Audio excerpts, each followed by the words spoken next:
الحمدللہ وکفی والصلاة والسلام علی عبادہ الذین اصطفیٰ خصوصاً علی افضلہم وخاتم النبیین محمد الامین وعلی آلہ وصحبہ اجمعین اما بعد فقد قال اللہ تبارک وتعالی کما ورد فی سورة المدثر اعوذ باللہ من الشیطان الرجیم بسم اللہ الرحمن الرحیم یا ایہا المدثر قم فانذر وربک فکبر وثیابک فطہر والرجز فاہجر ولا تمنن تستکثر ولربک فاصبر صدق اللہ العظیم رب اشرح لی صدری ویسر لی امری واحلل عقدۃ من لسانی یفقہوا قولی اللہم ربنا الہمنا رشدنا واعذنا من شرور انفسنا اللہم ارنا الحق حقا وارزقنا اتباعہ وارنا الباطل باطلا وارزقنا اجتنابہ اللہم ربنا زدنا ایمانا وہدا وعلما نافعا وعملا صالحا متقبلا اللہم ربنا آنس وحشتنا فی قبورنا وارحمنا بالقرآن العظیم اللہم اجعلہ لنا اماما ونورا وہدا ورحمہ اللہم ذکرنا منہ ما نسینا وعلمنا منہ ما جہلنا وارزقنا تلاوتہ آناء اللیل واطراف النہار واجعلہ لنا حجتا یا رب العالمین آمین۔ سورۃ المدثر کے بارے میں ایک روایت یہ بھی ہے کہ اس کی جو پہلی 7 آیات ہیں یہ پہلی وحی ہے جو حضور پر نازل ہوئی، اور یہ ایک چونکہ صحابی کی رائے ہے لہذا اس کا ذکر کرنا مناسب ہے، لیکن یہ کہ یہ کنسنسس جس پر ہے وہ یہی ہے کہ یہ پہلی نہیں ہے بلکہ پہلی وحی جو آپ پر آئی وہ سورہ علق کی ابتدائی 5 آیات ہیں۔ مغالطہ اس وجہ سے ہوا ہے کہ سورہ علق کہ نزول کے بعد جو اس کی آیات ہے شروع کی 5 اور اغلباً سورہ نون کی پہلی 7 آیات، پھر سورہ مزمل کی 10 آیات، ان کے نزول کے بعد پھر کچھ وقفہ رہا ہے۔ اس وقفے کے دوران جو ہے حضور پر خاصی طبیعت کے اندر بے چینی کی کیفیت طاری رہی، آپ چاہتے تھے کہ جلد از جلد یہ قرآن نازل ہو، لیکن اللہ تعالیٰ کی اپنی ایک مشیت تھی، اپنی حکمت کے تحت اس نے اس کا نظام بنایا تھا۔ اسی دوران میں اللہ تعالیٰ نے حضرت اسرافیل کو حضور کی تعلیم پر معمور کر دیا تھا، یعنی تعلیم جو ہے حضور کی وہ دنیاوی طریقے سے نہیں ہوئی کہ کسی کے سامنے زانو تلمس طے کیا ہو، الف باتا سیکھا ہو اور پھر اس کے بعد کتابیں پڑھی ہو، نہیں، اس اعتبار سے آپ امی محض تھے، دی ان لیٹرڈ ون۔ ہم یہ نہیں کہیں گے کہ آپ معاذ اللہ ثم معاذ اللہ جاہل تھے، نہیں، لیکن یہ کہ آپ نے اس طریقے سے تعلیم حاصل نہیں کی تھی جیسے کہ دنیا میں ہوتی ہے، لیکن یہ کہ شوق جو قرآن مجید کا آپ کو تھا اس کی وجہ سے آپ کو جلدی، اور جب یہ وقفہ ہوتا تھا تو بہت شام گزرتا تھا، اور تعلیم اس دوران میں ہو رہی ہے حضرت اسرافیل کے ذریعے۔ پھر وہ واقعہ پیش آیا جو پہلے بھی میں آپ کو بتا چکا ہوں کہ حضور فرماتے ہیں کہ اپنی اسی شش و پنج میں جبکہ مجھ پر صدمے کی کیفیت تھی، میں ایک روز غار حرا سے نیچے اتر رہا تھا کہ آواز آئی یا محمد۔ میں نے ادھر ادھر دیکھا، دائیں بائیں پیچھے، سامنے کوئی نظر نہیں آیا، تو کچھ خوف سا طاری ہوا طبیعت پر، بربرائے طب بشری۔ تھوڑی دیر چند قدم آگے گیا، پھر یا محمد، پھر وہی کیفیت ہوئی میرے ساتھ۔ اب زیادہ تشویش لاحق ہو گئی، کوئی نظر نہیں آ رہا، پکار رہا ہے کوئی۔ تیسری مرتبہ یا محمد کہا تو اچانک آپ کی نگاہ اٹھی تو حضرت جبرائیل، وہی فرشتہ کہ جو غار حرا میں آیا تھا، اس کو آپ نے دیکھا کہ وہ پورے افق پر اس طریقے سے ہے کہ پورا افق اس سے بھر گیا ہے، اصل ملک کی صورت میں دیکھا۔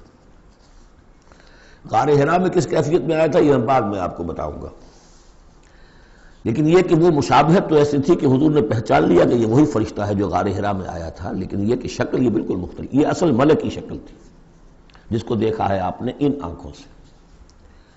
تو اس پر آپ پر دہشت طاری ہوئی ہے اور آپ گھر آئے ہیں اور آپ پر کپ کپی سی طاری تھی، جیسے پہلی وحی کے وقت ہوئی تھی کیفیت وہی اس کے بعد بھی ہوئی ہے۔ پھر یہ سورہ مدثر کی یہ 7 آیات آپ پر نازل ہوئی ہے۔ تو اس حوالے سے یہ پہلی وحی ہے، لیکن پہلی وحی ہے پہلی فترت کے بعد، پہلا وقفہ جو ہوا وحی کے اندر اس کے بعد پہلی وحی ہے۔ اور اس سے جیسا کہ میں آپ کو بتا چکا ہوں آغاز ہوتا ہے حضور کی رسالت کا، جبکہ سورہ علق سے آغاز ہوا ہے حضور کی نبوت کا۔ آغاز نہیں کہنا چاہیے، ظہور ہوا ہے۔ نبی تو پیدائشی طور پر نبی ہوتا ہے، لیکن ظہور کا وقت ہوتا ہے جبکہ پھر وحی کا آغاز ہو۔ تو ظہور نبوت جو ہے وہ ہے سورہ علق کی آیات سے، اور یہ ہے در حقیقت کہ جس سے کہ آپ کی رسالت کا آغاز ہوا۔ اس کا جوڑا تھا سورہ مزمل، وہ ہم نے رات پڑھ لیا۔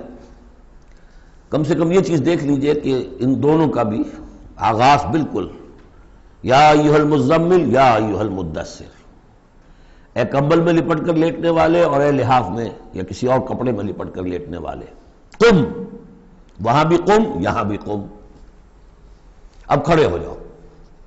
وہاں قیام اللیل، یہاں قیام النہار کہہ لیجئے اس کو۔ وہ رات کا قیام تھا، یہ دن کا قیام ہے۔ اس رات کے قیام سے آپ کے اندر روحانی ترقی کو بڑھانا مقصود تھا، تاکہ جو بھاری بوجھ آپ کے کندھوں پر یہ سورہ مدثر کی آیات کے حوالے سے آنے والا ہے، اگرچہ آپ معراج انسانیت میں پہلے سے فائز تھے، وَإِنَّكَ لَعَلَىٰ خُلُقٍ عَظِيمٍ، یہ تو ہم سورہ نون میں پڑھ چکے ہیں، لیکن یہ کہ اس بوجھ کو اٹھانے کے لیے عام انسانی اخلاق سے بھی بلندتر روحانی طاقت کی ضرورت تھی، اور وہ اسی طریقے سے پیدا ہو سکتی تھی کہ یہ قرآن مجید کو آپ خوب کوٹ کوٹ کر اپنے اندر اس کو داخل کیجئے، جذب کیجئے۔ رتل القرآن ترتیلا، ہیمر اٹ ڈاؤن۔ حالانکہ کتنا قرآن اس وقت نازل ہوا تھا، مطلب repeat repeat and repeat and repeat, جیسے آپ زور زور سے کسی چیز کو ہیمر کرنے کے لیے ٹھوک رہے ہیں تو اس کو ہیمر کرتے ہیں۔ تو میں تو یہی لفظ استعمال کرتا ہوں، قرآن کو hammer it down into your heart, آپ کے دل میں، آپ کے پورے وجود میں یہ سرات کر جائے، جس کو اقبال نے خوبصورتی سے کہا، چوں بجاں در رفت جاں دیگر شود، جب جان کے اندر یہ قرآن سرایت کرتا ہے۔ اب یہ جو سورہ مدثر ہے، اس میں البتہ اس کی پہلی 3 آیات بڑی اہم ہیں، اور اس کو اچھی طرح سمجھ لیجئے۔ ایک ایک آیت کو سمجھیے، یا ایھا المزمل یا ایھا المدثر، ان دونوں سے ایک بات سمجھ لیجئے کہ حضور کی زندگی کا ایک خاص دور ہے جو ان کے پس منظر میں ہے، جب آپ پر غور و فکر کا، سوچ بچار کا غلبہ ہو گیا تھا۔ آپ ایک بڑے عملی انسان تھے، میں آپ کو بتا چکا ہوں، بچپن اسرت میں گزرا ہے، پھر لڑکپن، اور پھر اور جو ہے جس کو ہم کہتے ہیں ایڈولسنس، وہ بھی سخت مشقت میں گزری ہے۔ پھر آپ نے کاروبار کیا ہے تو ایک سمجھیے کہ ملازم کی حیثیت سے یا عامل کی حیثیت سے کیا ہے، سرمایہ آپ کے پاس تو تھا نہیں، سرمایہ دوسروں کا ہوتا تھا۔ پھر ایسا ہوا ہے کہ اللہ تعالیٰ نے حضرت خدیجہ رضی اللہ تعالیٰ عنہا کا رجحان پیدا کر دیا، شادی ہو گئی، تو کم سے کم یہ کہ دنیاوی اعتبار سے، مالی اعتبار سے آپ اب اطمینان بخش صورت پیدا ہو گئی۔ پھر آپ نے کاروبار کیا، کھل کر کاروبار کیا، لیکن اچانک حضرت عائشہ صدیقہ فرماتی ہیں جب آپ کی عمر شریف 40 برس کے لگ بھگ ہوئی تو آپ کے اندر خلوت گزینی محبوب ہو گئی، حبب الیہ خلا، ملنا جلنا اب طبیعت مائل نہیں ہے۔ پہلے ہم کہہ سکتے ہیں کسی طور سے ایکسٹروورٹ انداز بھی تھا، لیکن اب اس کا وہ بیلنسنگ پارٹ آ رہا ہے انٹروورٹ کا، اب غور و فکر اندرونی۔ میرے نزدیک ایک ہی فرد نوع بشر ہے جو کلیتاً بیلنسڈ ہے انٹروورٹ اور ایکسٹروورٹس کے درمیان، اور وہ محمد الرسول اللہ ہے، ایک ہی ہے۔ بہرحال اس پر جو دور آیا سوچ بچار کا، تو جو آپ غار حرا میں جا کر بیٹھتے تو کیا کرتے تھے؟ الفاظ حدیث میں آئے ہیں حضرت عائشہ سے جو ملقول ہے، کان یتحنس فی، وہاں کچھ عبادت کرتے تھے۔ اب عبادت کیا کرتے تھے؟ تو شارحین حدیث کا اس پر اتفاق ہے کہ کان تحنس ہی تعبد ہی فی غار حرا التفکر والاعتبار، غور و فکر، سوچ بچار، یہ کیا ہے، معاشرے کی حالت کیا ہے، اخلاقی زوال کی انتہا ہے، اس پر غور و فکر کہ اسی عرصے میں پھر وحی آئی. اس پر ایک اور، اس غور و فکر پر ایک تشویش، ایک بوجھ، ایک ذمہ داری کا احساس. یہ دو چیزیں جب مل گئیں تو اب آپ کی طبیعت میں جب کسی شخص کے اوپر اس طرح سے تفکر کا غلبہ ہو جائے، متفکر ہو جائے وہ، اور وہ پھر کہیں کمبل لیا لیٹ گئے، کہیں اور اسی طریقے سے، تو یہ جو سوچ بچار کا دور تھا اس کی گویا کہ تعبیر کی گئی یا ایھا المزمل قوم، اب کھڑے ہو جاؤ. یہ سوچ بچار کا دور اب ختم ہو جانا چاہیے. اب آپ کی عملی زندگی کا آغاز ہے. یا ایھا المدثر قم، وہ قیام اللیل، یہ قیام النہار. قیام النہار میں جو آپ کے ذمہ رسالت کی ذمہ داری ہے وہ کیا ہے؟ قم فانذر، خبردار کرو. اس پر ہم بہت غور کر چکے ہیں کہ نبی کی دعوت کے لیے سب سے اہم اصطلاح یہی ہے، انذار. سورہ انعام سے شروع ہو گیا تھا، قل اوحی الی ھذا القرآن لانذرکم بہ ومن بلغ، کہہ دیجئے یہ قرآن مجھ پر وحی کیا گیا ہے تاکہ میں اس کے ذریعے سے تمہیں خبردار کروں. تو خبردار کرنا کہ یہ نہ سمجھو کہ بس یہ جیسے حیوانات ہیں یہاں پیدا ہوئے، چرا چگا، ختم ہو گئے، نسیاں منسیاں ہو گئے. تم حیوان نہیں ہو، کچھ اور ہو. تمہارے اندر اللہ نے اپنی روح پھونکی ہے، عظیم ترین امانت کائنات کی، جسے نہ پہاڑ اٹھا سکے نہ آسمان اٹھا سکے. وہ امانت ہے جو تم نے اٹھائی ہے، اور اس امانت کی جواب دہی ہے، ذمہ داری ہے، اس کی اکاؤنٹیبلٹی ہے. تمہیں سب کو مرنے کے بعد اٹھا لیا جائے گا. واللہ لتموتن کما تنامون ثم لتبعثن کما تستيقظون ثم لتحسبن بما تعملون ثم لتجزون بالاحسان احسانا وبالسوء سوءا وانها لجنة ابدا او لنار ابدا. یہ ہے انذار. نبی کی دعوت کا نقطہ آغاز انذار آخرت. لیکن اس کا ہدف کیا ہے؟ اس کا ہدف جو ہے کوئی خانقاہی نظام بنانا نہیں ہے. اس کا ہدف صرف کوئی تعلیم و تعلم کا نظام قائم کرنا نہیں ہے. ہدف کیا ہے؟ ربک فکبر، اپنے رب کو بڑا کرو. کیا مطلب ہے؟ رب تو بڑا ہے، کیا بڑا کریں گے؟ اس کی بڑائی مانی نہیں جا رہی، اس کے خلاف بغاوت ہے. ظہر الفساد فی البر والبحر، اس کی بڑائی منواؤ، اس کی بڑائی نافذ کرو. اسی کے لیے یہی لفظ ہے، وہ نیوکلیس ہے جس سے کہ پھر یوں سمجھیے بیج ہے یا گٹھلی ہے جس سے کہ تمام الفاظ نکلے ہیں. اقامت الدین، دین کو قائم کرو. لِیُظْہِرَہُ عَلَى الدِّینِ کُلِّہ، تاکہ اس دین حق کو تمام کے تمام نظام دین پر، نظام زندگی پر نافذ کیا جائے، غالب کیا جائے. مختلف اصطلاحات ہیں. لِتَکُونَ کَلِمَۃُ اللہِ الْعُلْیَا، تاکہ اللہ کی بات سب سے اونچی ہو جائے. وَیَکُونَ الدِّینُ کُلُّہُ لِلَّہِ، دین کل کا کل اللہ کے لیے. یہ سب کیا ہے؟ تکبیر رب. وَرَبَّكَ فَكَبِّرْ. تو یہ تین آیتیں اس اعتبار سے کہ حضور کا ایک خاص دور، تدبر، تفکر، پھر فکر مندی، یہ بھی بتا دیا تھا ورقہ ابن نوفل نے. اب دیکھیے انہیں صحابی نہیں سمجھا جاتا. کیوں؟ کہ ان کا انتقال فوراً ہو گیا تھا. اس کے بعد جب رسالت کا حکم آیا ہے اس وقت وہ موجود نہیں تھے. تصدیق کی ہے انہوں نے، نبوت کی تصدیق کی ہے. ان کا یہ وہی ناموس ہے. جب حضرت خدیجہ لے کر گئی حضرت ورقہ کے پاس کہ عمزاد میرے چچا کے بیٹے، ذرا دیکھیے یہ آپ کے بھائی کو کیا ہوا ہے، کیا تجربہ انہیں پیش آیا ہے. وہ کہا کیا تم نے دیکھا؟ آپ نے بیان کیا کہ ہاں یہ وہی ناموس ہے جو موسیٰ پر اور عیسیٰ پر نازل ہوا تھا، اور کاش کہ میں اس وقت تک زندہ رہوں جب تمہاری قوم تمہیں اس شہر سے نکال دے گی. تو اتنے پریشان ہوئے حضور، حیران ہوئے. اب مخرجیہم، کیا وہ مجھے یہاں سے نکال دیں گے؟ توقع نہیں. وہ تو مجھ سے بڑی محبت کرتے ہیں، میرے قدموں تلے اپنی نگاہیں بچھاتے ہیں، ہر جگہ مجھے خوش آمدید کہا جاتا ہے، کیسے ممکن مجھے نکال دیں گے؟ کہا کہ نہیں، یہ پیغام جس کے ذمے بھی آیا ہے اس پیغام کا پہنچانا، اس کی قوم اس کی دشمن ہو جاتی ہے. تو اب یہ تشویش ہے نا حضور کو. یہ دور ہے در حقیقت یا ایھا المزمل قم، یا ایھا المدثر قم. اب یہ جوڑے ہونے کا کانسیپٹ بھی سامنے ہو گیا. وہ قم اللیل ہے اور یہ قم فی النہار ہے. یہاں دعوت اور رسالت کا معاملہ ہے، کیونکہ ان آیات کے نزول سے قبل ابھی آپ کو اپنی دعوت کی تبلیغ کا حکم ملا ہی نہیں تھا. تو چونکہ ورقہ ابن نوفل کا انتقال ہو گیا، ان کا شمار جو ہے صحابہ میں نہیں ہوتا۔ اب اس کے بعد مزید جو آیات ہیں، وَثِيَابَكَ فَطَهِّرْ، اپنے کپڑوں کو پاک کر رکھنے کا اہتمام کیجیے۔ اب ان کی بہت صوفیانہ طرز پہ بھی تعبیر کی گئی ہے۔ ثیاب سے مطلب جو ہے وہ کپڑے نہیں ہے صرف، بلکہ دل بھی ہے۔ وَالرُّجْزَ فَاهْجُرْ، ہر قسم کی گندگی سے، گندگی ظاہری ہو اور یا باطنی ہو۔ باطنی گندگی ہے کہ اللہ کے سوا کسی اور سے لو لگی ہوئی ہو، اس شرک کو اندر سے کاٹیے، اور کوئی نجاست ہے تو اس کو باہر سے صاف کیجیے۔ وَلَا تَمْنُنْ تَسْتَكْثِرْ، اور دیکھیے ایسا نہ کیجیے کہ کسی پریشان دھرے کہ آپ کو جواب میں اس سے بھلا خیر کوئی ملے۔ آدمی کرتا ہے میں دے رہا ہوں، یہ ملے گا واپس، یہ بھی کبھی دے گا، آپ اس کو زیادہ چاہنے کی توقع میں نہ دیجیے۔ یہ تو عام ترجمہ کیا گیا ہے، لیکن مجھے پسند ہے جو مولانا اصلاحی صاحب نے ترجمہ کیا ہے۔ وَلَا تَمْنُنْ، منن کے معنی توڑنے کے بھی ہوتے ہیں، کاٹ دینا۔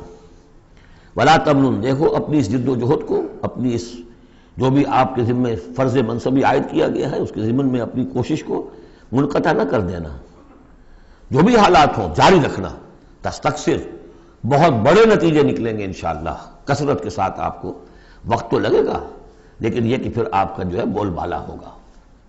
وَلِرَبِّكَ فَاصْبِرْ، اور اپنے رب کے لیے صبر کیجیے۔ اور یہ میں عرض کر چکا ہوں، صبر کے ساتھ لام آ جائے تو انتظار کیجیے، اپنے رب کے حکم کا انتظار کیا کیجیے، جو بھی حکم آئے اس پر عمل کیجیے۔ یہ 7 آیات ہیں۔ تو یوں سمجھیے کہ اس سورت کا ایک خاص جو ہے مناسبت قائم ہوتی ہے سورہ علق سے۔ اس سورت کے بھی 3 حصے ہیں، کل ہم دیکھیں گے انشاءاللہ۔ اس سورت کے بھی 3 حصے ہیں۔ پہلے حصے میں تو حضور سے یہ خطاب آ گیا، مکمل ہو گیا 7 آیات میں۔ اب اس کے بعد 3 آیات میں قیامت کا نقشہ کھینچا گیا۔ فَإِذَا نُقِرَ فِي النَّاقُورِ، جب سور میں پھونکا جائے گا، فَذَلِكَ يَوْمَئِذٍ يَوْمٌ عَسِيرٌ، تو وہ دن بہت سخت دن ہوگا۔ عَلَى الْكَافِرِينَ غَيْرُ يَسِيرٌ، کافروں پر وہ ہلکا نہیں ہوگا۔ یہ وہی دن ہے جس کے بارے میں سورہ مزمل میں ہم پڑھ چکے ہیں۔ یَوْمًا يَجْعَلُ الْوِلْدَانَ شِيبًا السَّمَاءُ مُنْفَطِرٌ بِهِ، پھٹ پڑنے کو ہے آسمان اس کے ساتھ، اور وہ دن ایسا ہے کہ جو بچوں کو بوڑھا کر دے گا۔ اور تیسرا حصہ وہی ذرنی، جیسا کہ سورہ مزمل میں بھی ہم دیکھ چکے، سورہ نور میں بھی دیکھ چکے۔ وَذَرْنِي وَمَنْ خَلَقْتُ وَحِيدًا، چھوڑیے مجھ کو اور اس کو جس کو میں نے بنایا ہے اکلوتا، اکیلا۔ اس کے بارے میں اجماع ہے کہ یہ آیات جو ہیں ولید بن مغیرہ کے لیے نازل ہوئی۔ بڑی جائیدادیں تھیں اس کی دونوں شہروں میں، قریتین عظیم جو ایک مکہ اور ایک طائف، ٹوین سٹیز تھی، اور اس کی جائیداد، اس کے باغات، پیسے بہت، اللہ نے اولاد بہت دی تھی۔ خود یہ اکلوتا تھا اپنے ماں باپ کا، وحیدہ بنایا میں نے اسے، اکیلا تھا وہ۔ وَجَعَلْتُ لَهُ مَالًا مَمْدُودًا، اور اسے میں نے بہت سا مال دے دیا جو پھیلا ہوا مال ہے، شہروں کے اندر جائیداد ہے بکھری ہوئی ہے۔ وَبَنِينَ شُهُودًا، اور بیٹے میں نے دیے اسے جو اس کے نگاہوں کے سامنے رہتے ہیں۔ یہ بھی کسی شخص کی تونگری اور مرفہ الحالی کی علامت ہے کہ بیٹے اس کی نگاہوں کے سامنے ہوں، وہ ایکسپورٹ نہ ہو گئے ہوں امریکہ اور یورپ، معلوم ہوا کہ وہ تو گئے ہوئے ہیں بیٹے، ان کو دیکھنے کو بھی آنکھیں ترستیاں ہیں، سمجھے آپ، وہ تو پھر معلوم ہوا کہ کوئی بڑی ہی پتلی حالت ہے۔ شہودہ، بیٹے سامنے موجود ہیں۔ وَمَهَّدتُّ لَهُ تَمْهِيدًا، میں نے اس کے لیے خوب بستر بچھا دیا تھا، خوب تمہید کی تھی۔ ثُمَّ يَطْمَعُ أَنْ أَزِيدَ، پھر وہ چاہتا ہے کہ میں اور بھی دوں اسے، کلا، بس اب نہیں۔ إِنَّهُ كَانَ لِآيَاتِنَا عَنِيدًا، یقیناً وہ ہماری آیات کا مخالف اور دشمن بن گیا۔ وہ یہ تھا کہ ذہین بھی بہت تھا یہ شخص، اور یہ محسوس کرتا تھا کہ جو وہ محمد کہہ رہے ہیں ٹھیک ہے، لیکن یہ کہ یہ ساری میری جائیدادیں، میرے رشتے، میری دوستیاں، میری چودراہٹ، اس سب کا رسک میں کیسے لے لوں؟ تو یہی وہ شخص ہے جو سب سے زیادہ کمپرومائز کے لیے آپ پر زور ڈالتا تھا کہ محمد اس طرح نہ کرو، کچھ نہ کچھ اپنی بات منوا لو، کچھ لوگوں کی مانو۔ یہ جو رفت پڑ رہی ہے، a house divided amongst itself can not stand, Quraysh جو ہیں آپس میں تقسیم ہو جائیں گے تو پھر ہماری حیثیت کیا رہے گی؟ بہت مدبر انسان تھا، ایسا نہیں تھا کہ، تو یہ اس کی ساری ذہانت اور فطانت جو ہے، جس کو آپ ورلڈلی وائز کہتے ہیں، وہ بہت ذہین تھا اس اعتبار سے، اس دنیا کے حوالے سے۔ اور وہی شخص تھا، تو اس کا معاملہ یہ ہوا کہ ایک مرتبہ یہ کہیں گفتگو ہو رہی تھی بیٹھ کر چوپال میں کہ کیا کہیں ہم میں سے کوئی کہتا ہے یہ جادوگر ہے، کوئی کہتا ہے یہ شاعر ہے، باہر سے لوگ آتے ہیں، وہ جب سنتے ہیں مختلف قول تو وہ پریشان ہو جاتے ہیں، وہ سمجھتے ہیں کہ یہ خود پریشان ہے، جب یہ مختلف الخیال ہیں تو چلو میں خود جا کے اس شخص سے مل کر دیکھوں وہ کیا ہے۔ تو اس سے بہتر یہ کہ ہم ایک بات کہیں تو اب یہ کیا کہیں، اس پر مسئلہ پیدا ہو گیا۔ تو اب یہ کہ یہ گیا تھا حضور کے پاس بات کرنے، اور وہاں انہیں کچھ اندیشہ ہوا کہ یہ تو کچھ اثر ہو گیا، معلوم ہوتا بدل گیا۔ یہ واپس آیا ہے، پوچھا کہ کیا خیال ہے، کیا ہم اسے کہیں کہ شاعر ہے؟ کہ نہیں، میں شاعروں سے مجھ سے خوب واقف ہوں، جو محمد کلام پیش کر رہے ہیں وہ شعر نہیں، شاعر نہیں، کچھ اور چیز۔ اچھا ہم کاہن کہہ دیں انہیں؟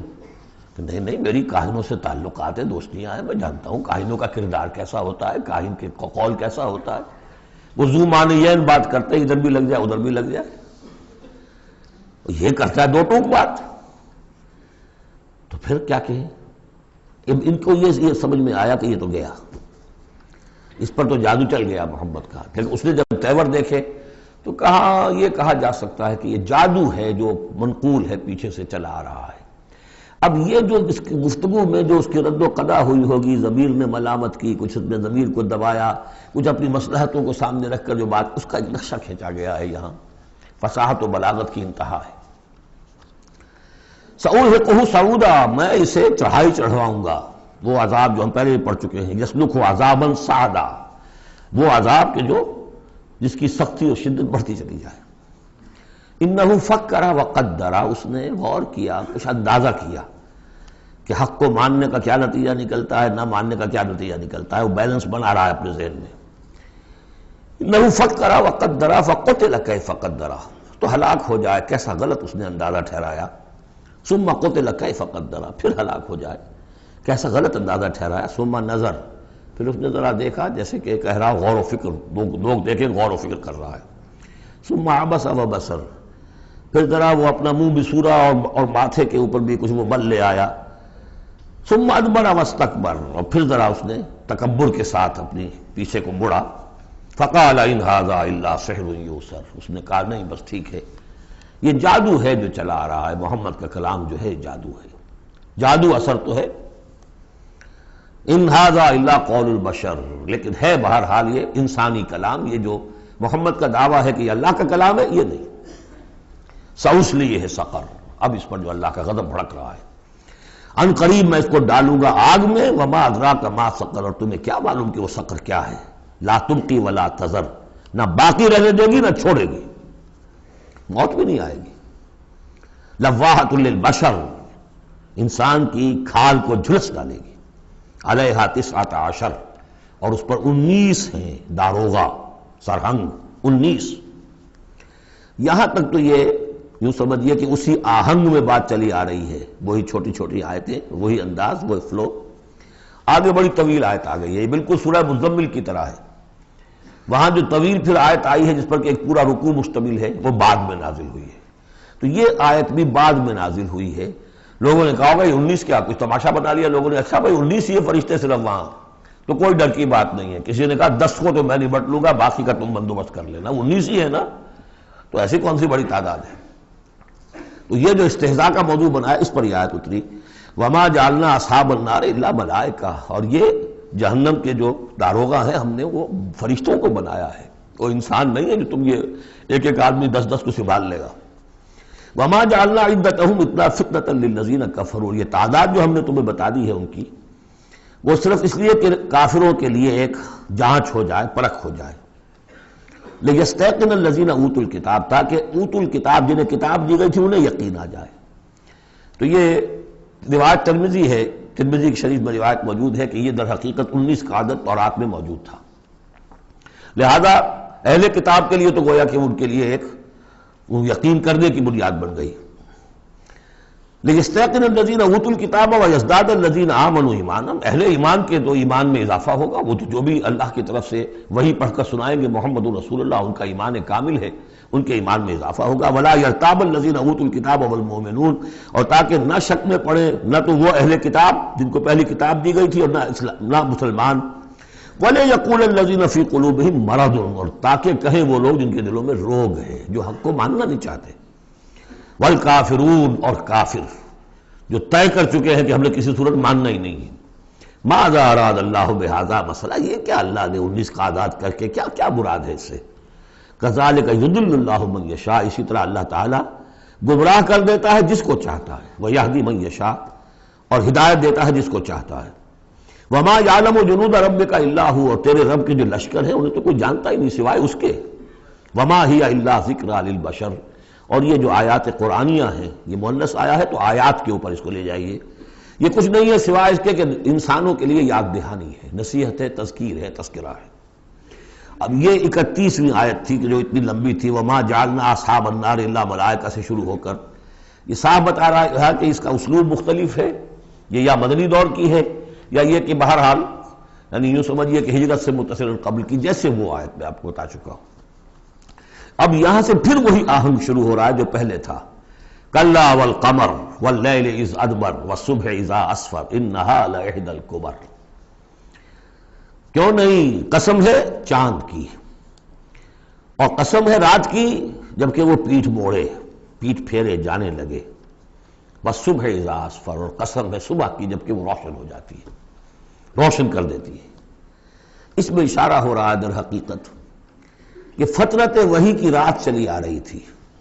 600 برس سے نزول وحی کا سلسلہ منقطع تھا، وہ جس کا انہوں نے جنات میں تذکرہ کیا تھا من بعد کتاب موسیٰ. اس میں بس روشنی ہوتی تھی تو ایسی ہی جیسے کہ مستعار روشنی چاند کی روشنی ہوتی ہے جو راتوں کو بھی ہوتی ہے، بس اس درجے میں ہدایت آسمانی اور ہدایت خداوندی دنیا میں رہ گئی تھی. لیکن اب محمد الرسول اللہ کی رسالت و نبوت کا خورشید طلوع ہو گیا ہے، اب دن روشن ہو گیا. کلا والقمر واللیل اذ ادبر والصبح اذا اسفر، ان تین کو قسموں کو ذرا یاد رکھیے گا، یہ آگے چل کر بڑی اہمیت کے ساتھ ان کا حوالہ پھر آئے گا کہ رات کی تاریکی تھی، اب رات جا رہی ہے، اور اس میں جو تھی صرف چاند کی روشنی تھی جو مستعار تھی. سابقہ نبوتوں کی تعلیم وغیرہ جو بھی تھی باقی تھی، کچھ بگڑ گئی، کچھ تھی، کچھ پولیوٹڈ ہو گئی، کچھ صحیح تھی. اب سورج طلوع ہو گیا، والصبح اذا اسفر انہا لإحدی الکبر، اور اب یہ ایک بہت بڑی باتوں میں کی ایک بات ہے. نبوت محمدی کو معمولی بات نہیں، رسالت محمدی انہا لإحدی الکبر نذیرا للبشر، خبردار کرنے کے لیے انسانوں کے لیے. لمن شاء منکم ان یتقدم او یتأخر، جو بھی تم میں سے چاہے کہ وہ آگے بڑھے یا پیچھے رہ جائے. ابو بکر آگے بڑھے، ابو لہب پیچھے رہ گیا، ہمیشہ کے لیے پیچھے رہ گیا. حمزہ اور عمر ذرا تھوڑی دیر کے بعد آ گئے، درجات ہیں. لمن شاء منکم ان یتقدم او یتأخر، جو بھی تم میں سے چاہے تقدم کرے، آگے بڑھے، صدیقیت کا مقام حاصل کر لے. جو شخص چاہے ذرا اور تھوڑی دیر انتظار کر کے آئے گا، والذین تبعوہم بإحسان کے درجے میں آئے گا، سابقون الاولون کے درجے سے نکل جائے گا. اور پھر کیا کہ اس کے بعد ایسے بھی ہوں گے کہ جن کو بالکل ہمت ہی نہیں ہوگی، وہ واقعتاً مستقل طور پر کفر میں رہ گئے. لمن شاء منکم ان یتقدم او یتأخر کل نفس بما کسبت رہینہ، ہر جان جو کچھ کہ اس نے کمایا ہے اس کے عوض رہن ہے، اسے وہ چیز اب وصول کرنی ہوگی. الا اصحاب الیمین، سوائے ان کے کہ جو داہنے والے ہوں گے، جنہیں دیا جائے گا ان کا اعمال نامہ داہنے ہاتھ میں. فی جنات یتساءلون، وہ جنتوں میں ہوں گے، ایک دوسرے سے پوچھتے ہوں گے، عن المجرمین، گناہگاروں کے بارے میں. ما سلککم فی سقر، تم لوگوں کو کس چیز نے جہنم میں ڈالا، تم لوگ کیوں اس جہنم کے اندر پڑے. قالوا لم نک من المصلین، وہ کہیں گے کہ ہم نہیں تھے نماز پڑھنے والے. ولم نک نطعم المسکین، اور ہم نہیں تھے مسکین کو کھانا کھلانے والے. وَكُنَّا نَخُوضُ مَعَ الْخَائِضِينَ، اور ہم تو ایسے ہی بس مذاق ہی میں لگے رہے، باتوں کے بال کی کھال اتارتے رہے، ہم نے سنجیدگی سے سوچا ہی نہیں. وَكُنَّا نُكَذِّبُ بِيَوْمِ الدِّينِ، اور سب سے بڑھ کر یہ last but not the least, ہم جزا و سزا کے دن کا انکار کرتے رہے. حتیٰ أَتَانَا الْيَقِينُ، یہاں تک کہ موت کا وقت آ گیا. فَمَا تَنْفَعُهُمْ شَفَاعَةُ الشَّافِعِينَ، تو اب ان کے لیے ہرگز نفع بخش نہیں ہوگی شفاعت کرنے والوں کی کوئی شفاعت. فما لهم عن التذکرۃ معرضین، تو کیا ہو گیا ان کو، یہ تذکرہ، یہ ذکر، یہ قرآن جو محمد پیش کر رہے ہیں صلی اللہ علیہ وسلم، اسے اعراض کیوں کر رہے ہیں. کانہم حمر مستنفرہ، حمر مستنفرہ، ایسے ہیں کہ جیسے یہ گدھے ہیں جو بدک گئے ہیں. فرت من قسورہ، شیر کو دیکھا ہو، کبھی آپ نے دیکھا ہوگا ٹیلی ویژن وغیرہ پر تو افریقہ کا نقشہ دکھایا جاتا ہے کہ ذرا شیر کی آہٹ دیکھتے ہیں اور پھر زیبرے جس طرح بھاگتے ہیں دمڑ دمڑ دمڑ کرتے ہوئے، ان کا پورا غول جو ہوتا ہے، تو وہ نشان وہ ہے اصل میں کہ یہ لوگ جو ہے اس طریقے سے کانہم حمر، وہ زیبرے بھی گدھے ہی ہیں نا. کأنہ حمر مستنفرہ فرت من قسورہ، کسی شیر کو دیکھ کر وہ بھاگتے. بل یرید کل امرئ منہم ان یؤتیٰ صحفا منشرہ. اب یہ ان کا استہزائیہ انداز تھا کہ محمد تم کہتے ہو کہ ہمارا حساب کتاب ہوگا، ہم میں سے ہر ایک کو کیوں نہیں دے دیے جاتے ہمارے اعمال نامے، یا یہ کہ یہاں سے مراد یہ ہے کہ جو کتاب تمہارے پاس آئی ہے تو ہمیں کیوں نہیں کتاب دے دی گئی؟ کھلے ہوئے صحیفوں میں ہم میں سے ہر شخص کے پاس کتاب آ جاتی. کلا بل لا یخافون الآخرہ، ہرگز نہیں، یہ جو باتیں بنا رہے ہیں یہ اس لیے کہ آخرت کا خوف نہیں ہے ان کے دل میں. جب آخرت کا خوف نہ رہے تو جو باتیں چاہو بناؤ. جیسے وہ کہتے ہیں کہ بے حیا باش و ہر چے خواہی کن، ایک دفعہ حیا کا پردہ اٹھا دو پھر جو چاہو کرو. کلا انہ تذکرہ، ہرگز نہیں، یہ تو بس ایک یاد دہانی ہے، نصیحت ہے. فمن شاء ذکرہ، جو چاہے اس سے نصیحت اخذ کر لے. وما یذکرون الا ان یشاء اللہ، اور یہ نہیں اس سے نصیحت اخذ کر سکیں گے کوئی بھی مگر یہ کہ اللہ چاہے. ہوا اہل التقوی و اہل المغفرہ، وہ ڈرنے کے لائق بھی ہے اور وہی مغفرت کا مجاز بھی ہے، جس کو چاہے وہ مغفرت کر سکتا ہے. اہل التقوی و اہل المغفرہ، یہ ہے سورہ مدثر. اب آگے چلیے، جوڑا آ رہا ہے سورۃ القیامہ اور پھر اس کا جوڑا ہے سورۃ الدہر. بسم اللہ الرحمن الرحیم. لا اقسم بهذا البلد وانت لا اقسم بیوم القیامہ ولا اقسم بالنفس اللوامہ ایحسب الانسان ان لن نجمع عظامہ. یہ سورت جو ہے بہت ہی حسین اور بہت منفرد سمجھیے کہ نمائندہ ایک سورت ہے قرآن مجید کی. اس کا جو خطاب کا انداز ہے، جو میں نے شروع میں آپ کو جو انٹروڈکٹری لیکچرز دیے تھے، کہ اس کا اسلوب جو ہے وہ خطابت کا ہے.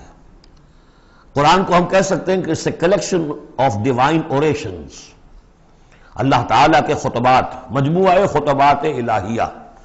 تو مختلف مواقع پر جیسے کہ خطیب کو خطبہ دیتا ہے تو اس طریقے سے اللہ تعالیٰ نے یہ صورتیں نازل کی ہیں. حضور پڑھ کر سناتے تھے تو آپ کا انداز بھی خطیبانہ ہوتا تھا. حدیث میں آتا ہے کہ جب آپ خطبہ دیتے تھے تو آپ کی آواز بلند ہو جاتی تھی، اعلیٰ صوتہ احمرت عیناہ، آنکھیں سرخ ہو جاتی تھی.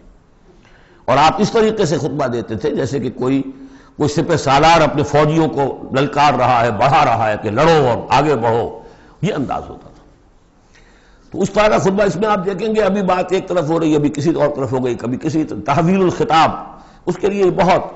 پھر یہ کہ 4-6 آیتیں آئیں گی ایک خاص قسم کے آہنگ میں، خاص قسم کے قوافی تو ہم کو نہیں کہنا چاہیے، تو یہ آتے ہیں وہی انہی حروف پر صورتیں ختم ہو رہی ہیں، وہی سٹائل ہے.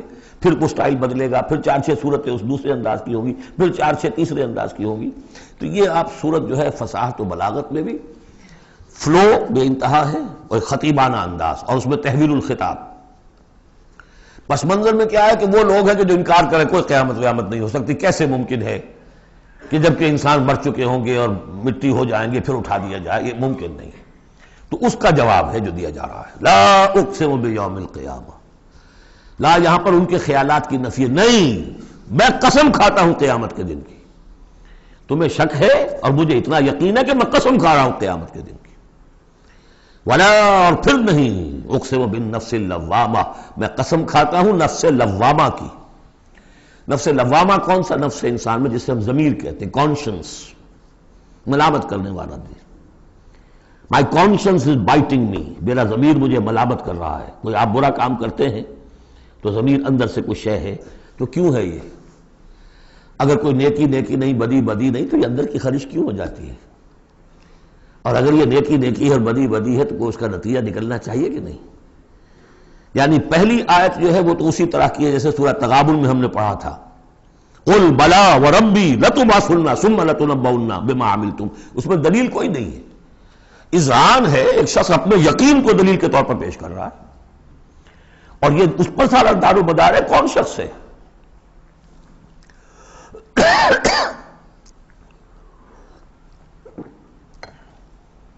ایسا شخص کہ جس سے کبھی کوئی جھوٹ کا تجربہ کسی کو نہیں ہوا، وہ کہہ رہا ہے. سیرت و کردار جو ہے محمد رسول اللہ کی، وہ گویا کہ دلیل کی حیثیت رکھتی ہے اس قول کے پیچھے. لا اقسم بیوم القیامہ ولا اقسم بالنفس اللوامہ، یہ تمہارے اندر موجود ہے قیامت کی دلیل، تمہارا ضمیر، تمہارا کانشنس. ایحسب الانسان ان لن نجمع عظامہ، کیا انسان یہ گمان کرتا ہے ہم اس کی ہڈیاں جمع نہیں کر سکیں گے؟ بلا قادرین، کیوں نہیں، ہم پوری طرح قادر ہیں علی ان نسوی بنانا، یہاں کننا محذوف سمجھنا چاہیے، بلا کننا قادرین علی ان نسوی بنانا، بس کہ ہم اس کی ایک ایک کوڑ کو برابر کر دیں گے۔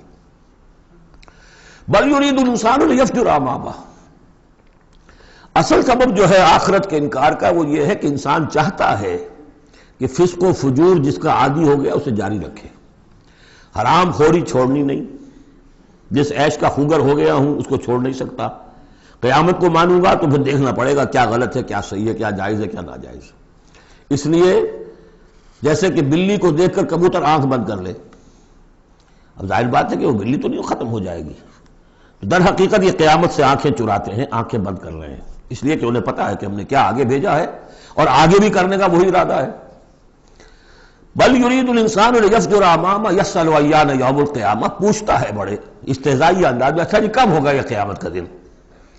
تو جواب بھی اسی انداز میں ہے، یوم ہم علی النار یفتنون کی طرح۔ فرمایا فاذا برق البصر، جب وہ قیامت آئے گی نگاہیں چدھیا جائیں گی، خسف القمر، چاند بے نور ہو جائے گا، یا یہ کہ چاند دھس جائے گا سورج کے اندر، وجمع الشمس والقمر، اور سورج اور چاند یکجا کر دیے جائیں گے۔ یہ جو ہے کشش ثقل کا جو باہمی ثقل ہے ان کروں کا، اس کے نظام میں ذرا سی کہیں گڑبڑ ہو اور پھر تو یہ سب کے سب ایک دوسرے سے ٹکرائیں گے۔ فَإِذَا بَرِقَ الْبَصَرُ وَخَسَفَ الْقَمَرُ وَجُمِعَ الشَّمْسُ وَالْقَمَرُ يَقُولُ الْإِنسَانُ يَوْمَئِذٍ أَيْنَ الْمَفَرُّ، یہی انسان اس دن کہے گا ہے کوئی جگہ بھاگ جانے کی؟ کلا، نہیں، لا وزر، کوئی ٹھکانہ نہیں ہے۔ الی ربک یومئذ المستقر، اس دن تو تمہیں اپنے رب ہی کے حضور میں جا کھڑے ہونا ہے۔ یربع الانسان یومئذ بما قدم واخر، اور جتلا دیا جائے گا انسان کو اس دن جو کچھ اس نے آگے بھیجا ہوگا جو پیچھے چھوڑا ہوگا۔ ہم اعمال نیک ہوں یا بد ہوں اس کا کچھ حصہ آگے بھیج دیتے ہیں اپنی زندگی میں، کچھ اس کے پیچھے جو اثرات چلتے ہیں اس کا حساب بھی بعد میں جاری رہتا ہے، وہ ڈیبٹ کریڈٹ جو ہے ہمارے کھاتے میں ہوتا رہے گا۔ تم نے یہ نیک کام شروع کیا تھا، آگے آگے پھیل رہا ہے، تو جو اور اس کام میں شریک ہے ان کا اجر بھی رہے گا، وہ پورا رہے گا، ان کے اجر میں سے کمی نہیں ہوگی، لیکن اتنا ہی حساب آپ کے کام میں بھی درج ہوتا رہے گا۔ اسی طریقے سے کسی نے برا کام شروع کیا تھا، جب تک جہاں تک اس کے اثرات جائیں گے تو انسان کو بتا دیا جائے گا یہ تو آپ نے اپنی موت سے پہلے آگے ہی بھیج دیا تھا، یہ تو آپ کے وہ اعمال ہیں، اور یہ ذرا وہ ہے پیچھے اس کے جو اثرات ہیں۔ بل الانسان علی نفسہ بصیرہ، اور انسان کو تو جتلانے کی ضرورت بھی نہیں ہوگی کہ بتایا جائے، ہر انسان کو خود معلوم ہوگا کہ میں کتنے پانی میں ہوں۔ انسان اپنے نفس پر خود بصیرت رکھتا ہے۔ وَلَوْ أَلْقَىٰ مَعَاذِيرًا، چاہے کتنے ہی وہ بہانے پیش کرے۔ ہوتا ہے کہ انسان کوئی شخص جو ہے بڑا چرب زبان ہے اور وہ اپنے آپ کو بالکل ریشنلائز کر لیتا ہے اپنے طرز عمل کو، میں نے ٹھیک کیا، صحیح کیا، کوئی غلط بات نہیں ہے، عذرات موجود ہیں، تو معترضین کی تو زبان بند ہو جاتی ہے، اب کچھ نہیں کہہ سکتے، لیکن یہ کہ اس کا دل اس کو بتا رہا ہوتا ہے کہ تو جھوٹا ہے۔ بل الانسان علی نفسہ بصیرہ ولو القیٰ معاذیرہ لا تحرک بہ لسانک لتعجل بہ، عجلت والا مضمون یہ بالکل ابتدا میں یہاں آیا تھا۔ اے نبی آپ اس قرآن کے، اب دیکھیے اب گفتگو حضور سے شروع ہو گئی، ابھی تک انسان جو منکرین تھے ان کی بات ہو رہی تھی، شروع میں امامہ، عظامہ، قیامہ، اور اس کے بعد بصر، قمر، مفر، وزر، مستقر، اب یہ پھر اس کے بعد بصیرہ، معاذیرہ، اب اس کے بعد اور بدل رہے ہیں۔ لا تحرک بہ لسانک لتعجل بہ، آپ اس قرآن کے ذریعے سے قرآن کے ساتھ اپنی زبان کو تیزی سے حرکت نہ دیں کہ جلدی سے آپ اس کو یاد کر لیں۔ ان علینا جمعہ وقرآنہ، ہمارے ذمے ہے اس کو جمع کر دینا اور پڑھوا دینا، جمع بھی کر دینا کہ اس میں سے کوئی حصہ جو ہے آپ بھولیں نہیں، اور قرآن بھی اس کی ترتیب بھی ہم بتاتے جائیں گے کہ اب جو وحی آئی ہے اس کو کہاں رکھنا ہے تاکہ اس کی ترتیب معین ہو جائے۔ فَإِذَا قَرَأْنَاهُ فَاتَّبِعْ قُرْآنَهُ، پھر جب ہم پڑھوائیں اس کو جس ترتیب سے اسی کی پیروی کیجیے گا۔ یہ ترتیب وہ ہے ترتیب مصحف جس کے تحت کے قرآن مرتب کیا گیا، اور ہم مانتے ہیں کہ یہ ترتیب نزول کی نہیں ہے، نزول کے ساتھ ہی اللہ تعالیٰ کا حکم آتا تھا کہ اب یہ وہی فلاں جگہ ہوگی۔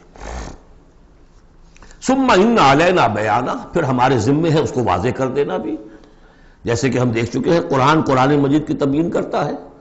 سورہ نساء میں دو احکام کے بارے میں آئے گا، یستفتونک، اور حالانکہ وہ حکم آ چکا ہے سورہ نساء میں پہلے، لیکن لوگوں نے سوال کیا تو قل اللہ یفتیکم فی الکلالہ، تو جاؤ اللہ واضح کر دیتا ہے، تم پر ابھی واضح نہیں ہوئی کلالہ کی بات، لو واضح کر دیتا۔ تو قرآن کے اندر بھی بعد میں واضح کر دی گئی چیزیں، اور یہ کہ پھر حدیث جو ہے سب سے بڑی شے ہے کہ جو اس کی بیان کرنے والی ہے۔ جو انزلنا الیک الذکر لتبین للناس ما نزل الیہم، یہ ذکر ہم نے اے محمد آپ پر نازل کیا ہے تاکہ آپ واضح کریں اس کو ان لوگوں کے لیے جن کے لیے ہم نے اسے نازل کیا ہے۔ نازل آپ پر کیا ہے، صرف آپ کے لیے تو نہیں کیا ہے آپ پر، نازل کیا ہے لوگوں کے لیے۔ اب ان کو واضح کرنا، اس کے اندر کہیں اگر کوئی اشکال ہو تو اسے حل کرنا، کہیں کوئی اگر اجمال ہے تو اس کی تفصیل بیان کرنا، یہ آپ کا کام۔ کلا بل تحبون العاجلہ، کوئی نہیں، تمہارا اصل مرض یہ ہے کہ تم عاجلہ سے محبت کرتے ہو، یہ اس دنیا کی زندگی سے محبت کرتے ہو۔ دیکھیے اب پھر خطاب شروع ہو گیا کفار سے۔ وَتَذَرُونَ الْآخِرَةَ، اور آخرت کو تم چھوڑ دیتے ہو، نظر انداز کر دیتے ہو۔ وجوہ یومئذ ناظرہ، حالانکہ بہت سے چہرے اس دن ہوں گے تر و تازہ، میدان قیامت میں کھڑے ہوں گے تو جیسے اسکول چلڈرن کھڑے ہوتے ہیں اپنا رزلٹ سننے کے لیے تو بعضوں کے چہرے کھلے ہوتے ہیں، پہلے سے معلوم ہے انہیں کیا کچھ کر کے آئے تھے، اور بعض کے چہروں کے پر دھواں ہے، اس لیے ہے کہ انہیں پتا ہے کہ کیا ہی کچھ نہیں تھا، فیل تو ہونا ہی ہونا ہے، تو چاہے اب رزلٹ ڈکلیئر نہیں ہوا، رزلٹ ان کے چہروں پر لکھا ہوا ہے۔ تو وجوہ یومئذ ناظرہ، بہت سے چہرے ہوں گے تر و تازہ، الی ربہا ناظرہ، اپنے رب کی طرف دیکھتے ہوئے۔ اس میں بعض لوگوں نے یہ کہا ہے کہ ناظرہ سے مراد ہے انتظار کر رہے ہوں گے اپنے رب کی رحمت کا، اس لیے کہ رویت باری تعالیٰ جو ہے وہ تو ممکن نہیں ہے کہ میدان حشر میں ہو جائے، لیکن میرے نزدیک انہی حضرات کی رائے زیادہ صائب ہے جو سمجھتے ہیں کہ رویت ہوگی۔ اہل ایمان کو عین میدان حشر میں بھی ایک درجے کی رویت باری تعالیٰ سے مشرف کیا جائے گا، یہ مضمون آ جائے گا سورہ مطففین میں واضح ہو جائے گا۔ اس کے برعکس وجوہ یومئذ باسرہ، بہت سے چہرے ہوں گے اس روز سوکھے ہوئے، اترے ہوئے، اداس، تظن ان یفعل بها فاقرہ، ان کو یقین ہوگا کہ اب ان کے ساتھ وہ سلوک ہوگا جو ان کی ریڑھ کی ہڈیاں توڑ کے رکھ دے گا۔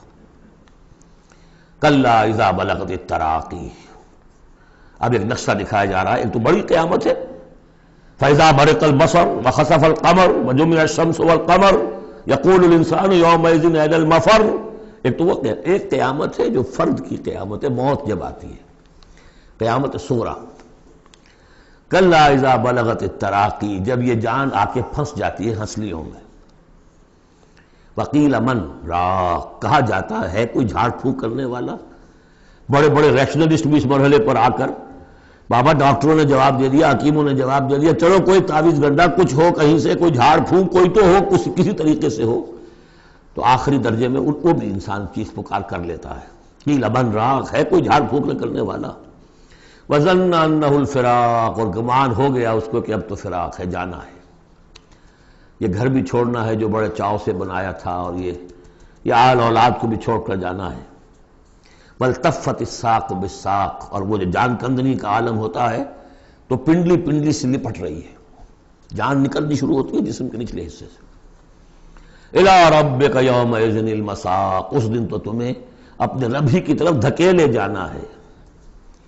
پھر بدل گئے قوافی، فلا صدق ولا صلی، تو نہ اس نے تصدیق کی نہ نماز پڑھی، ولیکن کذب وتولی، بلکہ جھٹلا دیا اور پیٹھ موڑ لی۔ تصویر لفظی ہے جو نقشہ اس وقت ہوتا تھا۔ ثم ذهب الى اهله يتمطى، اور پھر چلا اپنے گھر والوں کے پاس اکڑتا ہوا جا رہا ہے۔ حضور کی بات کو تو نظر انداز کر دیا، امشو، چلو چلو یہاں سے، وَاصْبِرُوا عَلَىٰ آلِهَتِكُمْ، صبر کرو، جا کے جمے رہو اپنے آلہہ پر۔ ذهب الى اهله يتمطى، اولیٰ لک فاولیٰ ثم اولیٰ لک فاولیٰ، افسوس ہے تجھ پر اور افسوس ہے تجھ پر، اور پھر افسوس ہے تجھ پر اور پھر افسوس ہے تجھ پر۔ اَيَحْسَبُ الْإِنسَانُ أَن يُتْرَكَ سُدًى، کیا انسان یہ سمجھتا ہے کہ اسے یوں ہی چھوڑ دیا جائے گا، کوئی باز پرس نہیں، کوئی حساب کتاب نہیں، کوئی جواب طلبی نہیں، کوئی اجر نہیں، کوئی سزا نہیں، کوئی جزا نہیں۔ أَلَمْ يَكُن نُطْفَةً مِّن مَّنِيٍّ يُمْنَىٰ، کیا نہیں تھا وہ ایک گندے پانی کی بوند جو ٹپکائی گئی۔ ثُمَّ كَانَ عَلَقًا، پھر وہ ایک جوک کے مانند تھا کہ جو رحم مادر کی دیوار کے ساتھ چمٹی ہوئی تھی۔ عَلَقَةً فَخَلَقَ فَسَوَّىٰ، پھر اسی کو اس نے بنایا، اسی میں نقش و نگار بنا دیے، اسی میں آنکھیں آ گئیں، اسی میں کان آ گئے، اسی میں کیا کیا بنایا۔ فی ظلمات ثلاث، تین پردوں کے اندر۔ فجعل منہ الزوجین، اسی سے بنا دیے، کسی کو نر کسی کو مادہ، کسی کو مؤنث کسی کو مذکر۔ الیس ذلک بقادر علی ان یحیی الموتى، عقل کے اندھو یہ سوچو وہ ہستی جو یہ سب کچھ کر رہی ہے وہ اس پر قادر نہیں ہوگی کہ مردہ کو زندہ کر دے؟ جو تمہارا مشاہدہ ہے گندے پانی کی ایک بوند سے، افلاطون بھی اسی سے آ گیا، اور مقرات بھی، اور سقراط بھی، اور ظاہر بات ہے انبیاء بھی وہیں سے آئے ہیں۔ کہاں سے آئے ہیں؟ ایک ہی استثناء ہے نا حضرت عیسیٰ علیہ السلام کا، باقی تو سب کہاں سے آئے؟ وہیں سے آئے۔ سارے اولیاء اللہ کہاں سے آئے؟ وہیں سے آئے۔ گندے پانی کی بوند، اس سے کیا کچھ وہ بناتا ہے؟ تو تمہارا یہ خیال ہے کہ وہ مردہ کو زندہ نہیں کر سکے گا، اتنا عاجز ہو گیا۔ افعینا بالخلق الاول بل ہم فی لبس فی الخلق من خلق جدید۔ اس کے بعد جیسا کہ یہ سوال ہے، بلا کیوں نہیں؟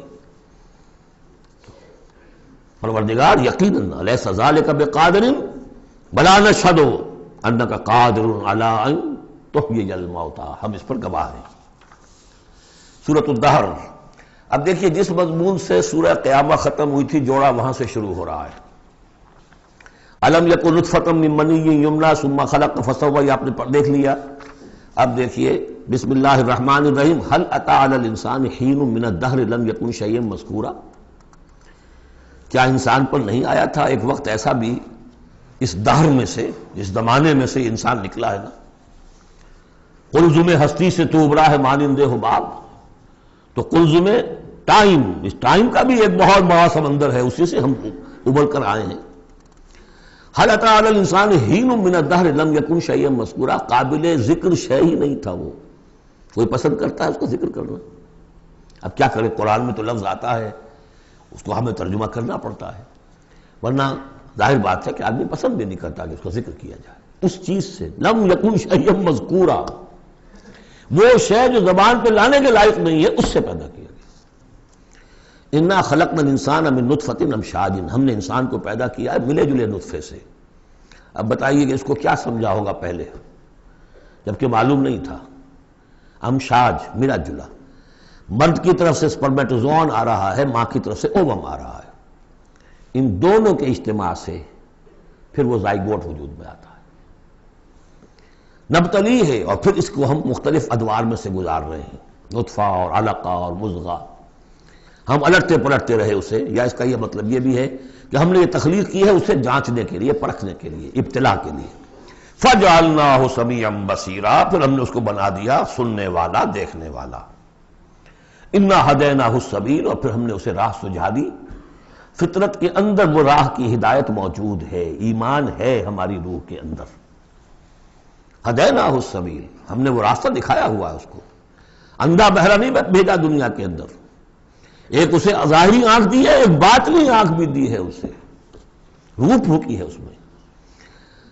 انا ہدینا سبیل، اور اس کے بعد اس کو آزادی دے دی، اما شاکرا و اما کفورا، چاہے تو شکر گزار بن کر زندگی گزارے اور چاہے ناشکرا ہو کر۔ البتہ ان دونوں حالتوں میں انجام مختلف ہوگا۔ انا اعتدنا للکافرین سلاسل واغلالا وسعیرا، کافروں کے لیے ہم نے تیار کر رکھی ہے زنجیریں اور طوق اور دہتی ہوئی آگ۔ اس کے برعکس ان الابرار یشربون من کاس کان مزاجھا کافورا، ہمارے نیکوکار بندے جو ہوں گے وہ پیئیں گے اس پیالے میں سے جس میں کافور کی ملونی ہوگی، شراب طہور اور اس میں کافور ملی ہوئی۔ عین یشرب بہا عباد اللہ یفجرونہا تفجیرا، اور یہ چشمہ ہوگا جس کے پاس بیٹھ کر، جس کے کنارے بیٹھ کر پیئیں گے اللہ کے بندے، اور وہ اس چشمے کو جس طرح چاہیں گے اپنے اپنے علاقوں کے اندر اس کی شاخیں نکال کر لے جائیں گے۔ یوفون بالنذر، وہ نذر کو پورا کرتے ہیں۔ وَيَخَافُونَ يَوْمًا كَانَ شَرُّهُ مُسْتَطِيرًا، اور ڈرتے رہتے ہیں اس دن سے جس کا کہ شر پھیل جانے والی شے، قیامت کا دن۔ وَيُطْعِمُونَ الطَّعَامَ عَلَىٰ حُبِّهِ مِسْكِينًا وَيَتِيمًا وَأَسِيرًا، اور کھانا کھلاتے ہیں وہ اس کی محبت پر یا اس کی محبت کے علی الرغم، دونوں ترجمے اس کے، اللہ کی محبت میں کھلاتے ہیں کھانا، یا اس کھانے یا مال کی محبت کے علی الرغم کھلاتے ہیں۔ نفس میں تو اس کے بخل ہے، شوق ہے، لیکن یہ کہ اس شوق کے خلاف وہ کام کر رہا ہے، حل چلا رہا ہے اپنے اس دل کے اندر۔ متصدقین ان المصدقین والمصدقات وقرضوا اللہ قرضا حسنا، مسکینا و یتیما و اسیرا، مسکین کو، یتیم کو اور اسیر کو۔ انما نطعمکم لوجہ اللہ، یہ بھی کہتے جاتے ہیں ہم آپ کو یہ کھانا کھلا رہے ہیں صرف اللہ کو راضی کرنے کے لیے، لا نرید منکم جزاء ولا شکورا، آپ سے ہمیں نہ کوئی بدلہ چاہیے یہاں تک کہ شکریہ بھی نہیں چاہیے، ہم تو جو کام کر رہے ہیں صرف اپنے رب کو راضی کرنے کے لیے۔ انا نخاف من ربنا یوما عبوسا قمطریرا، ہمیں ڈر ہے اپنے رب کی طرف سے ایک ایسے دن کا کہ جس کی اداسی جو ہے وہ بڑی سختی ہوگی۔ قمطریرا، عبوسا قمطریرا کہتے ہیں کسی شخص کو جس کے چہرے پہ کبھی مسکراہٹ آتی نہ ہو، منہ سے قمطریرا ہے۔ وہ دن ایسا ہوگا کہ اس دن کسی کے چہرے پر مسکراہٹ نظر نہیں آئے گی۔ فوقاہم اللہ شر ذلک اليوم، تو اس دن کے شر سے اللہ تعالیٰ اپنے ان بچوں کو، اپنے ان بندوں کو بچا لے گا۔ وَلَقَّاهُمْ نَضْرَةً وَسُرُورًا، اور ان کو ملاقات کرا دے گا ان کے لیے تو اب جو وہاں پر استقبال کرنے والی ہوگی تر و تازگی اور سرور اور مسرت۔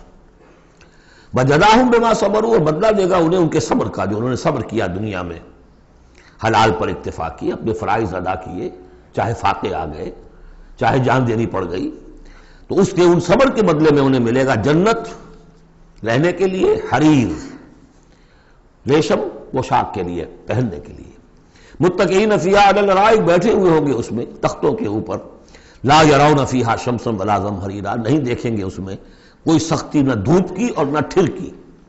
زمہریر بہت سخت سردی جس میں کم کبھی طاری ہو جائے، دھوپ جو ہے سخت تیز گرم، یہ شکل ہوگی نہیں، معتدل موسم ہر وقت۔ بدانیۃ علیہم ظلالھا، اور اس کے جو سائے ہیں وہ ان کے اوپر پھیلے ہوئے ہوں گے، جھکے ہوئے ہوں گے۔ وذللت قطوفھا تذلیلا، اور درختوں کے جو خوشے ہوں گے پھلوں کے وہ بھی نیچے کی طرف لٹکے ہوئے ہوں گے۔ ویطاف علیہم بآنیۃ من فضۃ واکواب کانت قواریرا، اور ان پر گردش میں ہوں گے لوگ جو بھی ان کے خادم ہوں گے، وہ ایسے برتن لے کے کہ جو چاندی کے ہوں گے، اور ایسے آپ خورے یا کپ کہ جو شیشے کے بنے ہوں گے، لیکن یہ شیشہ نہیں ہوگا، قواریرا من فضۃ، چاندی ایسی ہوگی کہ جس کے تھرو آپ دیکھ سکیں، وہ چاندی جو ہے ہوگی چاندی لیکن شیشے کی مانند، قواریرا من فضۃ قدروھا تقدیرا، جس کو کہ بڑے اس کے پیمانے اور ماپ بنا کر رکھے گئے ہیں، ان لوگوں نے بنا دیے۔ وَيُسْقَوْنَ فِيهَا كَأْسًا كَانَ مِزَاجُهَا زَنْجَبِيلًا، پلائے جائیں گے اس میں وہ جام کہ جس میں ملونی ہوگی سونٹ کی، عَيْنًا فِيهَا تُسَمَّىٰ سَلْسَبِيلًا، یہ بھی ایک چشمہ ہوگا جنت میں جس کا نام ہے سلسبیل۔ وَيَطُوفُ عَلَيْهِمْ وِلْدَانٌ مُخَلَّدُونَ، اور ان پر ہر وقت گردش میں رہیں گے ان کے وہ لڑکے، وہ چھوکرے، وہ ان کے بوائز، ان کے خادم جو ہمیشہ اسی عمر کے اسی شکل میں رہیں گے۔ اذا رأیتہم حسبتہم لؤلؤا منثورا، اور وہ بھی جب تم انہیں دیکھو گے محسوس کرو گے کہ جیسے یہ تو لؤلؤا موتی ہے بکھرے ہوئے، وہ بھی نہایت خوبصورت ہوں گے۔ وَإِذَا رَأَيْتَ ثَمَّ رَأَيْتَ نَعِيمًا وَمُلْكًا كَبِيرًا، جہاں بھی دیکھو گے وہیں دیکھو گے کہ نعمتیں ہی نعمتیں ہیں اور بڑی بادشاہی ہے جو اللہ نے دے دی ہے اپنے ان نیک بندوں کو۔ عَالِيَهُمْ ثِيَابُ سُنْدُسٍ خُضْرٌ وَإِسْتَبْرَقٍ، ان کے اوپر ہوں گے کپڑے باریک ریشم کے، سبز وَإِسْتَبْرَقٍ، اور گاڑھے کے، نیچے کے جسم کے لیے گاڑھا لباس اور اوپر کے لیے باریک لباس۔ وَأَحُلُّوا أَسَاوِرَ مِن فِضَّةٍ، اور انہیں کنگن پہنائے جائیں گے چاندی کے۔ وَسَقَاهُمْ رَبُّهُمْ شَرَابًا طَهُورًا، اور پلائے گا انہیں ان کا پروردگار پاک مشروب، شراب جو پاک ہوگا۔ إِنَّ هَذَا كَانَ لَكُمْ جَزَاءً، اور کہا جائے گا یہ آپ لوگوں کا بدلہ ہے۔ وَكَانَ سَعْيُكُمْ مَشْكُورًا، اور یقیناً آپ کی جد و جہد، آپ کی بھاگ دوڑ دنیا میں جو آپ نے کی اللہ کے لیے، اللہ کے دین کے لیے، وہ سفل ہوئی، مقبول ہو گئی، اس لیے آپ کو یہ چیزیں بدلے میں ملی۔ اِنَّا نَحْنُ نَزَّلْنَا عَلَيْكَ الْقُرْآنَ تَنزِيلًا، اے نبی ہم نے آپ پر اس قرآن کو اتارا ہے بطرز تنزیل، تھوڑا تھوڑا کر کے۔ فَاصْبِرْ لِحُکْمِ رَبِّكَ، بس انتظار کیجئے اپنے رب کے فیصلے کا، یعنی آپ جلدی نہ کیجئے، یہ وہاں اس کے مقابلے میں آ گیا۔ وَلَا تُحَرِّكْ بِهِ لِسَانَكَ لِتَعْجَلَ بِهِ إِنَّ عَلَيْنَا جَمْعَهُ وَقُرْآنَهُ، ہم نے اسے بطور تنزیل ہی نازل کرنا ہے، تو آپ ذرا انتظار کیا کیجئے ربی کا۔ وَلَا تُطِعْ مِنْهُمْ عَاصِمًا أَوْ كَفُورًا، اور یہ جو کشاکش اب شروع ہو رہی ہے اس میں بھی آپ کو بہت صبر کرنا پڑے گا، نہ صرف قرآن کے لیے صبر کرنا پڑے گا ان تمام اس سارے کشاکش میں، لیکن یہ کہ آپ کسی گناہگار اور ناشکرے کی بات سنیے ہی نہ، ان کی باتوں پر دھیان ہی نہ دیجیے۔ وَاذْكُرِ اسْمَ رَبِّكَ بُكْرَةً وَأَصِيلًا، اور اپنے رب کے نام کی مالا جپا کیجیے صبح شام۔ وَمِنَ اللَّيْلِ فَاسْجُدْ لَهُ، اور رات کے ایک حصے میں اس کے لیے سجدہ کیا کیجیے۔ وَسَبِّحُوا لَيْلًا طَوِيلًا، اور رات کے بڑے حصے میں تسبیح کیجیے۔ یہ وہی حکم چلا رہا ہے ابھی، ابتدائی دور کا ہے چونکہ، تو ابتدائی دور میں تو یہ نمازیں 5 وقتہ نہیں تھے، سارا معاملہ رات ہی کا تھا۔ سورہ مزمل سے چلا رہا ہے معاملہ، قُمِ اللَّيْلَ إِلَّا قَلِيلًا نِصْفَهُ وَانقُصْ مِنْهُ قَلِيلًا أَوْ زِدْ عَلَيْهِ وَرَتِّلِ الْقُرْآنَ تَرْتِيلًا، تو لیلاً طویلا۔ بعد میں جب 5 وقتہ نماز کا نظام آ گیا، اب اس کو مختصر کر کے تہجد، اور وہ بھی سب کے لیے نہیں، وہ بھی حضور کے لیے فرمایا نافلۃ لک ومن اللیل فتہجد بہ نافلۃ لک، حضور کے لیے تو وہ بھی بمنزلہ فرض تھی، لیکن باقی لوگوں کے لیے نفل ہے، وہ جو چاہے کریں۔ لیکن حضور کے لیے بھی وہ نفل جو ہے وہ فرض کے حکم میں ہے، یعنی نفلی فرض ہے، وہ اضافی فرض ہے کہ باقی سب نمازیں فرض ہیں ہی ہے، ایک اضافی فرض ہے آپ کے لیے نافلۃ لک، باقی سب کے لیے وہ نفل ہے۔ ان ہؤلاء یحبون العاجلۃ ویذرون وراءہم یوما ثقیلا، یہ لوگ اصل میں دنیا کو دنیا سے محبت کرتے ہیں۔ دیکھیے وہی مضمون آ گیا جو سورہ قیامہ میں، کلا بل تحبون العاجلۃ وتذرون الآخرہ وجوہ یومئذ ناظرۃ الی ربہا ناظرہ۔ تو ان ہؤلاء یحبون العاجلۃ ویذرون وراءہم یوما ثقیلا، یہ محبت کرتے ہیں اس عاجلہ سے، اس نقد زندگی سے، فوری زندگی کو، اور چھوڑے بیٹھے ہوئے ہیں جو ان کے پیچھے ایک بڑا بھاری دن آنے والا قیامت کا دن، اس کا تصور نکالا ہوا ہے۔ یوما یجعل الولدان شیبا السماء منفطر بہ وراءہم یوما ثقیلا، جو ان کے پیچھے بھاری دن ہے۔ نحن خلقناہم وشددنا اسرہم، ہم نے ہی ان کو تخلیق فرمایا اور ان کے جوڑ خوب مضبوط باندھے ہیں۔ وَإِذَا شِئْنَا بَدَّلْنَا أَمْثَالَهُمْ تَبْدِيلًا، جب چاہیں گے ان جیسے اور لے آئیں گے ان کو بدل کر۔ مجھے تیسرا مقام ہے کہ جس سے دلیل یہ ملتی ہے کہ جب باعث بعد الموت ہوگا تو ہم جیسے ہمارا جسم ہے ویسا ہی جسم ہمیں دیا جائے گا۔ باقی وہ مفہوم بھی اس میں لوگ نکالتے ہیں کہ اللہ چاہے تو کسی ایک قوم کو ہٹائے دوسری کو لے آئے، لیکن میرے نزدیک چونکہ تخلیق کے ساتھ ہے یہ، اس لیے نحن خلقناہم وشددنا اسرہم، پہلے جو ہم نے بنایا ان کے جوڑ بند ہم نے مضبوط کیے ہیں۔ وَإِذَا شِئْنَا بَدَّلْنَا أَمْثَالَهُمْ تَبْدِيلًا، ایسے ہی اور بنائیں گے۔ ان هذه تذکرہ، یقیناً یہ تو ایک یاد دہانی ہے، نصیحت ہے۔ فمن شاء اتخذ الى ربہ سبیلا، تو جو چاہے اپنے رب کی طرف، اپنے پروردگار کی طرف راستہ اختیار کر لے، سلوک، اللہ کی طرف سلوک، سیر الی اللہ، اللہ کی طرف آگے بڑھنا، تقرب الی اللہ، سیر الی اللہ، سلوک الی اللہ، مختلف اصطلاحات۔ وما تشاءون الا ان یشاء اللہ، اور تمہارے چاہے کچھ نہیں ہو سکتا جب تک کہ اللہ نہ چاہے۔